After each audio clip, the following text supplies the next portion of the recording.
ప్రతి అక్షరం ప్రజల పక్షం.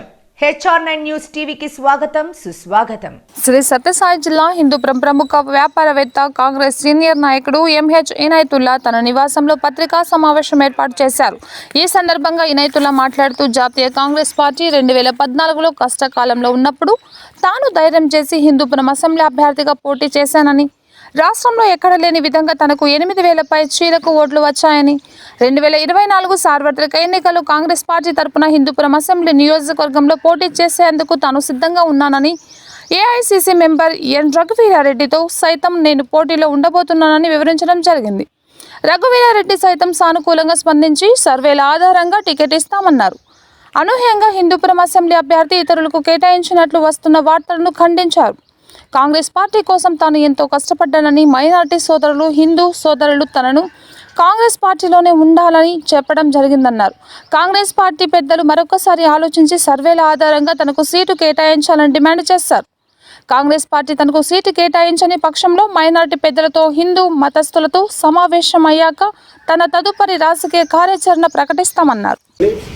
హిందూపురం కాల్చేసి అందరూ మనము స్థానికులు కావాలని చెప్పేసి గట్టిగా ఒక వయసు ఇచ్చుకుంటూ, అదేవిధంగా ప్రతి ఒక్క చోట్ల కూడా అదేవిధంగా నా వయసు వినిపించిన గమనించాల. వైఎస్ఆర్సీపీలో కూడా స్థానికుడు ఒక్కడు లేడు, తెలుగుదేశంలో కూడా స్థానికుడు ఒక్కడు లేడు. ఇప్పుడు కాంగ్రెస్లో స్థానికులే కాదని లేదు నేను, బట్ వాళ్ళకి ఏం అర్హతలు ఉన్నాయో నాకైతే కాంగ్రెస్ పార్టీ పెద్దలకే తెలియాలా, నాకైతే అర్థం కాని పని. వాళ్ళు ఆ రోజు వాళ్ళకి అప్లికేషన్ ఫిలప్ చేసినప్పుడు ఏమన్నారు, మీరు అప్లికేషన్ ఫిలప్ చేసుకోండి, మీ సర్వే ప్రకారంగా మీ ప్రాధాన్యత ఇస్తాము అన్నారు. అదేవిధంగా నేను కూడా సరైన సర్వేలు అంటే ఎందుకు, మంచిది కదా, నా సర్వే చేస్తున్నప్పుడు కూడా ఫలితం బాగుంటుంది అని చెప్పేసి ఆశపడి ఆ అప్లికేషన్ పెట్టడము అంతా జరిగింది. అటాక్టివ్గా మనం వచ్చేసి నాగరాజ్ పేరు వినిపించింది, ఇంకా ఎంపీ లేదు, ఎవరిది ఎంపీ లేదు, ఇంకా ఏమేమి జరుగుతుంది ఇంకా తెలీదు. బట్ ఇవి ఎందుకు ఇది సమావేశం ఏర్పాటు చేస్తున్నారంటే ఒక 2 మాటలు చెప్పేది. ఏమి, ఖచ్చితంగా హిందూపురం స్థానికులు, హిందూపురంలో ఉండే కాన్స్టిట్యూన్సీ ప్రజలంతా ఒక స్థానికులకి గుర్తించాలా అని చెప్పేసి నేను గట్టిగా వాళ్ళకి పేరున చేతులెత్తి నమస్కారాలు తెలుపుతున్నాను. ఎందుకంటే స్థానికులు లేకుండా దానికోసం 40 ఏళ్ళ నుంచి కూడా బాధపడి ఇస్తారని కూడా ఆశిస్తున్నాము. ఎందుకంటే అట్లా నేషనల్ పార్టీ అది అషామషా పని కాదు.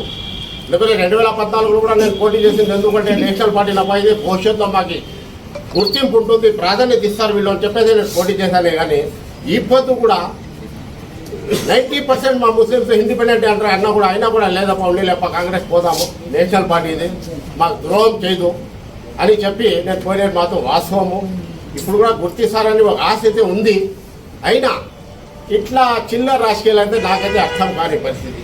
ఎందుకంటే రఘువీరారెడ్డి కలిపన్నారు, కలిశాను, కలిసిన తర్వాత ఇంక తిరిగి నాగరాజ్ పేరు తెచ్చి పెట్టడము, ఇంకో పేరు తెచ్చి పెట్టడం నాకైతే అర్థం కాలేదు.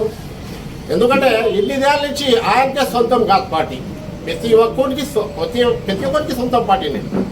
ఆయన నేనేం చెప్తే అదే జరుగుతుంది అనే ఒక దీంతో ఉన్నాడు. కాబట్టి ఇది మంచి పద్ధతి కాదు.